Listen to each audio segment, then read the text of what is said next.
ces livres ne s'éloignent pas de mes lèvres, jusqu'à ce que ça me délivre et je m'enivre d'une vie avec tes œuvres.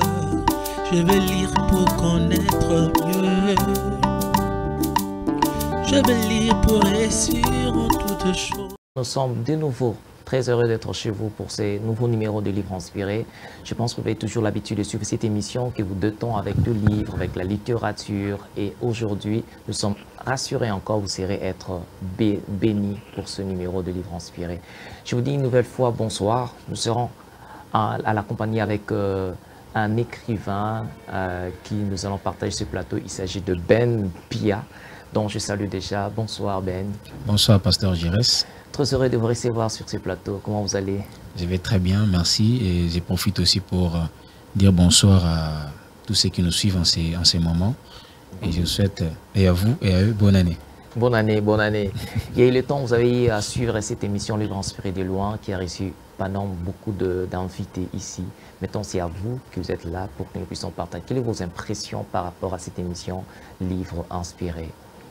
Oui, je suis très ému d'être ici. Il faut dire que pour la première fois, j'avais suivi l'émission, c'était sur YouTube. Et j'ai vu quelques personnalités défiler ici. Et je me suis dit, vu que c'est une émission qui parle des livres, pas n'importe quel livre, mais des livres inspirés, je me suis dit qu'un jour aussi, je vais faire un effort d'être là. Et voilà, je suis là. Je suis là, ok, c'est important. Et j'aimerais que nous puissions d'abord s'habituer avec nos téléspectateurs qui sont en train de nous suivre, qui ne connaissent pas vraiment, d'autres vous connaissent, d'autres ne connaissent pas qui est Ben Pia. Juste une courte présentation de qui vous êtes. Oui, je me nomme Monsieur Pia Muyumba Benjamin. D'autres m'appellent Ben, pour ouais. ceux qui sont fatigués de prononcer les longs noms. Ouais. Oui, je suis, pour le moment, je suis enseignant. C'est ce que je fais comme travail. Hormis ça, je suis vraiment passionné du livre. Et j'essaye, selon les moments, d'écrire des livres. Voilà, c'est un peu ce que je suis.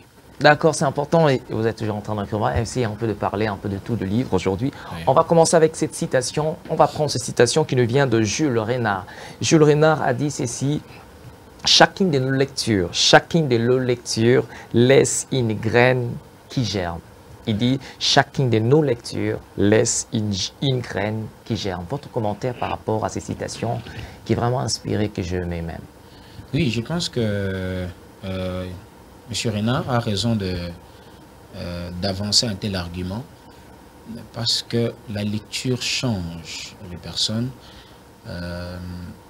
Si vous avez l'habitude de lire, vous allez voir que ça dépend de ce que vous lisez, bien sûr. Okay. Si vous lisez des bons livres, vous lisez ce qui est bien, ça vous change, ça change votre personne intérieure et vous allez constater qu'à un bout de temps, vous ne serez plus la même personne, en fait. Vous changez à force de lire ce qui est bien. Voilà. C'est important parce que parfois, je prends l'exemple d'un agriculteur qui met de semences. Parfois, par exemple, ce n'est pas le même jour que ça va germer, ça va sortir. Mais à quelques temps, le fait d'arroser, de continuer, et on trouvera aussi peut-être la première plante sortir de tout. C'est en fait ce qu'il est en train un peu de dire. Oui, oui, effectivement, c'est un peu ça. Vous savez, quand vous lisez, vous entrez en connaissance de quelque chose que vous ne connaissez pas avant et ça devient directement comme une graine plantée dans le cœur et cette dernière se développe, va germer avec le temps et va définir ou va vous donner une autre façon de vivre, cette connaissance qui va vraiment vous changer. Voilà pourquoi il est très essentiel que nous choisissons bien ce que nous devons lire. Parce que tout ce que nous lisons, finalement, ça prend place dans nos cœurs et après un temps, ça se développe. Voilà. Après un temps, ça se développe. Je vais rentrer en vous parce que vous êtes aussi écrivain, vous êtes lecteur aussi. Une question seulement, quel est le livre qui vous a tant inspiré dans la vie, bon, en dehors de la Bible? Le livre qui vous a tant inspiré dans la vie? Oui. j'aime la lecture. Ouais. J'ai voulu vraiment le signaler. Et j'ai aussi beaucoup lu. Bon, pas trop, mais quand même, j'ai lu quelques 2-3 livres. Et je tiens aussi à signaler que je ne suis pas vraiment un grand lecteur de la Bible, bien que né dans une famille chrétienne, déjà dès les bas âges, on a fait contact avec les livres qui est la Bible. Notre papa était un pasteur. Alors chaque soir, il nous lisait un verset, il commentait, il prêchait un peu, et puis on priait et on allait dormir. Mais je n'ai pas vraiment cultivé un grand amour pour la Bible. Mais hormis, ça ne veut pas dire que je n'ai jamais ouvert la Bible. Mais au moins seulement que vous aimez, vous devrez l'aimer aussi. Oui, Oui. effectivement. Je vais aussi essayer. Déjà, je commence à sentir un amour, Oui. un appel à lire la Bible. Exactement. Et je pense que avec le temps, je le ferai bien. Mais il y a des livres qui m'ont vraiment inspiré. Il y a des livres qui m'ont vraiment intéressé. Des livres philosophiques, des livres qui poussent à penser. Et il y a par exemple les livres de Alexis Carrel qui a parlé de l'homme cet inconnu. Il y a par exemple Nicolas Machiavel qui a écrit sur le prince et tant d'autres. Voilà, donc des livres philosophiques, c'est ce qui m'intéresse un peu plus. On va aujourd'hui aller encore très loin de parler réellement. C'est à quel âge avez-vous commencé à avoir les goûts de la lecture, les goûts de livres? Très jeune. Très jeune. J'étais très jeune. Quand j'ai commencé, déjà, ici est l'occasion pour moi de souligner, de parler d'un grand frère qui n'est plus de ce monde. Il est mort depuis bien longtemps. C'est vraiment lui qui m'a donné le goût de la lecture. Dès mon jeune âge, il a commencé à me parler des mondes des idées, par exemple. Il me parlait de ce genre de choses, bien que je n'étais qu'un mineur. Il me disait, il faut toujours lire. Je me rappelle qu'il m'avait donné un exercice comme ça, de commencer à ramasser des bouts de papier. Partout où il y a l'écriture, il me dit, tu dois lire. Tu dois savoir ce qui est écrit et comprendre. Et c'est ce que j'ai commencé à faire dès le bas âge. Je crois, si ma mémoire ne me fait pas défaut, déjà vers 12-13 ans, j'ai commencé à vouloir lire et à comprendre tout message qui est par écrit. Oui. Et c'est ce que je faisais. Il me disait, va dans un endroit calme pour lire. Là, à l'époque, j'étais à Lubumbashi. À Lubumbashi, pour ceux qui connaissent bien la ville, il y a une grande école catholique. C'est une école de formation. Ça forme des jeunes en différents métiers. On appelle ça Cité des jeunes. Alors, il y a des internés là-bas. C'est vraiment une très grande école. Il y a une très grande concession. Il y a un calme là-bas. Okay. Et j'allais là-bas souvent le soir et je me mettais à lire. Et les sentiments que j'avais après avoir lu, ça m'a demandé de retourner encore là-bas avec un nouveau livre, lire et expérimenter. Et je pense aussi seulement que c'est avec ces calmes-là qui vont encore vous amener encore à avoir les goûts avec la lecture de la Bible aussi. Oui. Parce que réellement, c'est le best-seller, je peux dire ça. Je peux dire c'est la Bible, les livres de livres. Okay. Parce que c'est au travers de la Bible qu'on essaie aussi de mieux sélectionner d'autres livres. Donc, c'est les livres de livres, nous sommes obligés à vraiment emmagasiner parce que là, c'est la parole écrite de Dieu. On va continuer avec notre thème d'aujourd'hui. Le thème que nous allons partager aujourd'hui, c'est le succès n'a pas d'âge, la lecture n'a pas d'âge. Oui. Le succès n'a pas d'âge, la lecture n'a pas d'âge. On va essayer un peu d'aller loin avec cette question. Aujourd'hui, tout le monde parle du succès. Tout le monde cherche le succès. Mais comment on peut définir brièvement, selon vous, les succès? C'est quoi vraiment, d'après vous, selon vous, le succès? Parce que tout le monde veut le succès, tout le monde cherche le succès, tout le monde veut réussir, tout le monde veut le succès. Comment comprenez-vous le succès? Bien, je crois qu'il est vraiment très important que nous, ici sur ce plateau, et les téléspectateurs qui sont en train de nous suivre, que nous puissions vraiment avoir une bonne définition du succès. En tout cas, je vais tenter de le définir selon ma compréhension. c'est que les succès n'est qu'une conséquence de la réussite. Donc il y a un lien entre la réussite et les succès. C'est quand vous réussissez que les succès viennent après.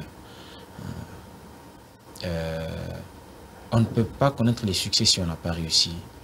Voilà. Donc déjà, avant d'en arriver au succès, vous devez réussir. Avant de réussir, vous devez avoir un projet. Okay. Vous dites non, je vais faire ceci. Et si vous faites des efforts et que vous y arrivez, là vous avez attrapé la réussite. Et après la réussite, c'est les succès qui viennent. Et maintenant que... et pourquoi le succès est-il bon? Pourquoi le succès est-il bon? Pourquoi le succès est-il important? Effectivement, le succès est vraiment important. Parce que pour toute personne consciente, au fond de nous, nous avons cette attirance vers ce qui est beau, comme notre Dieu, j'espère. Après avoir créé l'univers, il les trouva beaux. Nous aimons tout ce qui est beau, tout ce qui est bien, tout ce qui est l'assurance, la bonne vie, c'est tout ce que nous voulons dans la vie. Et parfois, on se retrouve dans des situations où on se sent peut-être malheureux. On s'est dit, bon, j'aimerais quand même avoir ceci, j'aimerais avoir cela, j'aimerais vivre dans une maison, dans une belle maison, j'aimerais peut-être être telle ou telle autre personne. C'est tout ça, quand on veut le vivre, ça devient comme des projets au fond de nous. On peut dire que seulement que le succès, c'est un désir inné. Oui, c'est vraiment un désir inné, mais il faut souligner, c'est pour toute personne consciente. Dans tous les domaines de la vie, le succès. Dans tous les domaines de la vie, nous voulons avoir le succès, oui. Il y a Pierre Corneille qui a dit « Aux âmes bien-nées, la valeur n'attend point le nombre des années. » Oui. En lisant cette pensée dans la première décret, on comprend comme que on peut être jeune et avoir néanmoins de valeurs morales, spirituelles, des capacités techniques, intellectuelles. Donc on peut dire que, peut-on croire qu'il n'y a pas d'âge pour être heureux? Oui, c'est Pierre Corneille. Oui. Il avance cet argumentaire. Si vous essayez d'analyser très bien, vous allez comprendre qu'il a vraiment raison. Les succès, les bonheurs n'ont pas d'âge. Vous pouvez être jeune, très jeune, et connaître les succès. Donc connaître d'abord la réussite, et après les succès viennent. Il n'y a pas un âge donné pour ça. Donc c'est pas donné qu'aux vieux, non, même aux jeunes non. aussi. Déjà, c'est un appel que j'ai fait même aux jeunes, comme moi, je suis encore jeune. Oui. Nous devons avoir les besoins de la réussite. Nous devons... maintenant, pour réussir, c'est ça le problème. Comment faire pour réussir? Vous ne pouvez pas réussir si vous n'avez pas en vous des valeurs. C'est vraiment impossible. Il faut avoir des valeurs, il faut avoir des valeurs, surtout des valeurs spirituelles. Okay. C'est ce qui vous permettront de réussir, peu importe votre âge. Donc la réussite n'est pas question d'âge, n'est pas quel âge doit réussir, mais plutôt qui porte les valeurs. Si vous portez ces valeurs, vous êtes, vous pouvez réussir dans la vie et connaître les succès. Parce qu'on peut parler aujourd'hui, par exemple, de valeurs, ce sont les déterminations, avoir l'envie toujours de choisir. Quelles sont réellement les valeurs peut-on avoir? Parce que ça me revient directement à poser cette question. La société aujourd'hui mesure le succès à la notoriété. La société aujourd'hui mesure le succès à la richesse. La société aujourd'hui va plus loin pour essayer de voir quand vous avez la popularité. Là, vous dites que vous êtes une personne qui vient de réussir. Mais un auteur va plus loin pour dire « Cela ne vaut rien si le cœur est vide ». Peut-on dire que le vrai succès commence par le remplissage du cœur de valeurs? Effectivement. Effectivement, vous savez, nous sommes dans une société où nous sommes vraiment descendus à un niveau très bas de compréhension. La réussite, c'est vraiment malheureux, je souligne et je pèse bien mes mots, c'est vraiment malheureux que nous puissions voir toujours la réussite dans tout ce qui est matériel. Avec des collègues au travail, on essaie souvent de parler sur les bonheurs, c'est quoi, la richesse, c'est quoi. Et j'ai toujours essayé de leur persuader que la vraie richesse commence d'abord au niveau du cœur. Vous savez, je vais prendre un exemple. Vous voulez par exemple devenir une personne meilleure. C'est un défi de la vie. Vous voulez changer. Il y a des personnes qui se trouvent en train de faire telle chose, mais au plus profond, ça les dérange. Ils disent, mais je vais changer, je vais pas devenir. Ce n'est pas ces genres de personnes que moi je veux être. Je vais être autre que ça. C'est un défi qui se lance dans la vie et il va se mettre à fournir des efforts pour justement être cette personne, selon ce qu'il veut devenir. Et la première des choses, il va d'abord commencer à être cette personne spirituellement, avant de l'être physiquement, parce que les yeux de personne voient que c'est qui est physique. Il va d'abord commencer à être cette personne physiquement. C'est là que ça commence, c'est là que tout commence. Les changements commencent là. Et ce qu'on voit avec nos yeux physiques, ce ne sont que les expressions ou les conséquences, oui. Voilà, de ce qui a commencé depuis longtemps dans le monde spirituel. Oui. Voilà. Donc, on doit vraiment changer cette façon de voir. Nous devons plutôt chercher à être riches des cœurs, au lieu d'être riches des matériels. Exactement. Déjà, toute richesse matérielle est périssable. Comment nous pouvons définir notre succès? Comment nous pouvons définir notre bonheur par rapport aux choses qui peuvent mourir demain après-demain? Avoir une voiture, ça peut tomber en panne demain. Avoir une maison, il peut y avoir éboulement, catastrophe naturelle et perdre tout.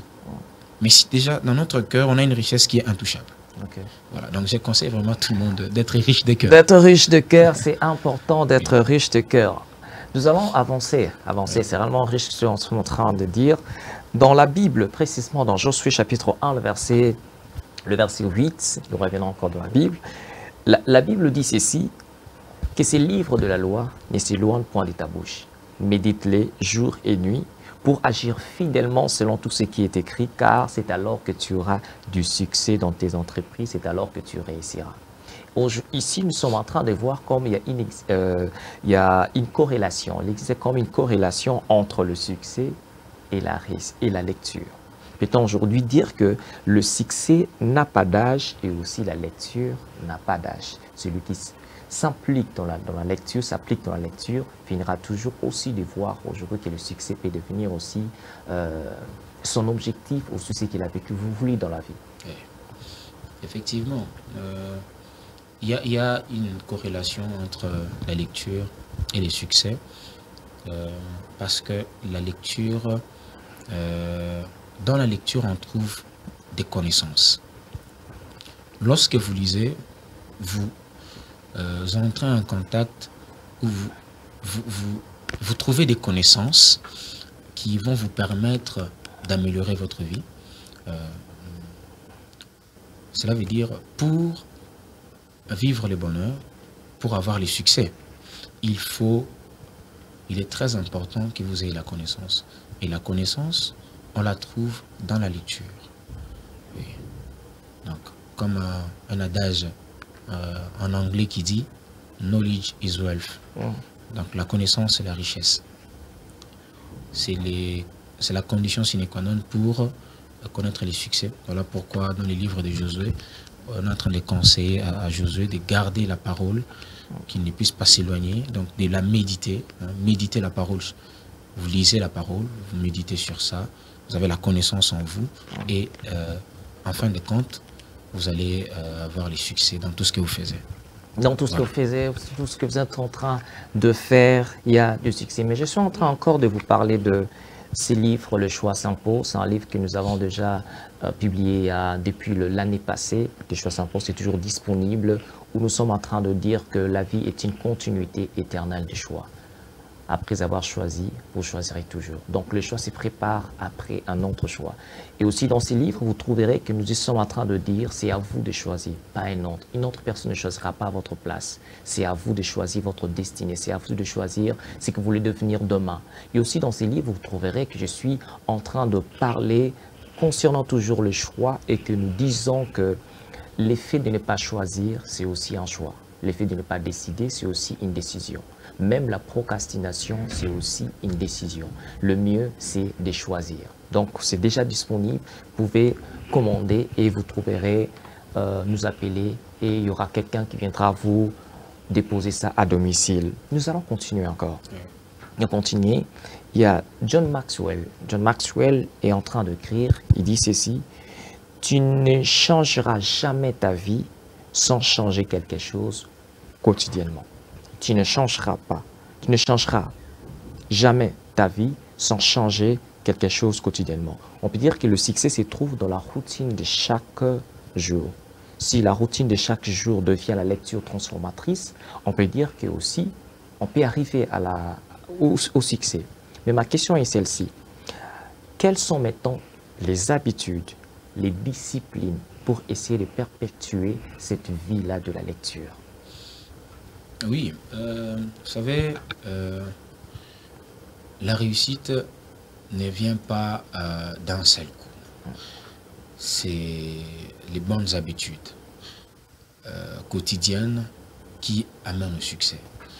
Par exemple, la discipline, la détermination. Si vous avez ces qualités et que vous les mettez en pratique chaque jour dans votre vie, c'est là que vous allez connaître les succès. Il n'est pas dire que vous le faites aujourd'hui, demain vous ne le faites pas. Non, non. Ça demande que cela soit fait d'une manière quotidienne. Okay. Pour que cette réussite et ce succès même soient effectifs. Okay. Voilà. C'est exactement ça. Vous savez, il y a l'auteur John Maxwell est en train de dire l'homme ne refuse pas le changement, mais refuse de se changer. L'homme veut le changement, mais ne veut pas se changer. Pour essayer d'abord que les changements deviennent, il faut d'abord commencer à nous changer dans nos habitudes quotidiennes. On est en train déjà de terminer, mais avant que nous puissions terminer, vous êtes écrivain et vous êtes aussi dans un projet d'écriture déjà, oui. Et vous écrivez un livre. On voulait un peu juste avoir à quand le livre et aussi le titre de votre livre. Vous parlez un peu de quoi dans ces livres que vous êtes en train déjà d'écrire? Oui, je suis en train de parler d'un thème que je trouve que beaucoup le trouveront peut-être peu attirant. Parce que le titre, c'est « La souffrance, il en faut ». Mais il faut vraiment les lire pour comprendre les contenus. Okay. J'essaye de... En tout cas, si Dieu est dans, parce que nous faisons tout avec l'aide de Dieu, Okay. Nous pensons que dans quelques mois ici, avec le concours de notre maison d'édition, là sera fait. La souffrance, il en faut, ça sera ça les titres du livre que nous sommes en train d'écrire. La souffrance qu'il en faut. La souffrance, il en faut. Qu'est-ce que le téléspectateur peut s'attendre déjà? Parce que le titre... Oui, la souffrance, il en faut, c'est vraiment un livre qui est en train de montrer les bons côtés de la souffrance. Parce que dans notre éducation humaine que nous avons eue, nous voyons toujours la souffrance d'un œil tout à fait péjoratif. Et dans les livres en question, nous sommes en train de montrer les bienfaits que peut avoir la souffrance, les bienfaits que peut apporter la souffrance. Et finalement, que les gens comprennent que la souffrance ne serait pas quelque chose dont ils voudront vraiment éviter en toute évidence. Plutôt, quand vous avez une souffrance, essayez d'être très attentif. Vous allez voir qu'il y a un bienfait caché derrière chaque souffrance. Voilà. Wow. Dans chaque souffrance, il n'y a pas seulement le malheur, mais aussi le bonheur dedans. C'est important aujourd'hui. D'ailleurs, comme on dit, il n'y a pas de rose, sans épines. C'est exactement ça aussi. Ah, vous êtes déjà en train de voir que nous sommes déjà en train d'attendre ces livres ici. Donc, préparez-vous pour la sortie de ces livres. Franchement, cette année, nous allons encore revenir sur ce plateau pour parler long et large de ces merveilleux livres. Moi, déjà, je suis en train de faire appel à tous les écrivains, le jeune écrivain. Contactez-nous pour les émissions Livres Inspirés, afin de parler un peu de ce que vous avez écrit. Vous avez écrit quelque chose, venez. Nous avons aussi notre maison d'édition Livres Inspirés. Venez aussi, vous serez bénis pour l'édition. Travaillez avec vous pour essayer de faire un peu de ressortir ou de rendre votre rêve une réalité, de devenir un écrivain. Donc, nous sommes là. Ben, nous sommes en train de finir. Votre mot de la fin. À tous les téléspectateurs, et surtout, je m'adresse aux jeunes, ayons l'habitude de lire. Okay. C'est très important. Lisez chaque jour et ayez toujours les désirs de vouloir changer votre environnement et voilà, vous verrez que si vous avez ces genres de dispositions spirituelles, vous y arriverez vraiment. Mais sans la lecture, sans la connaissance, vous pouvez avoir des bons projets, mais si vous n'avez pas des connaissances, ça peut bloquer les processus. Donc, apprenez toujours, chaque jour apprenez, et vous allez voir que vous réussirez. Merci. Comment vous réussirez à tout ce que vous êtes en train de faire quand vous changerez quelque chose dans l'intérieur de vous. Le succès n'a pas d'âge. Vous pouvez être heureux en étant très jeune. Vous pouvez être millionnaire en étant jeune. Vous pouvez être un écrivain avec beaucoup plus de livres en étant jeune. Donc, le succès n'a pas d'âge. La lecture aussi n'a pas d'âge. Donc, contactez-nous pour ce livre. Moi, je vous trouve déjà pour la semaine prochaine pour un autre numéro de Livres Inspirés. Et cette émission, vous allez le trouver sur notre chaîne YouTube, Livres Inspirés. Abonnez-vous afin de ne pas oublier ou de manquer notre prochain numéro Livres Inspirés. Restez bénis avec un autre invité la semaine prochaine. À plus.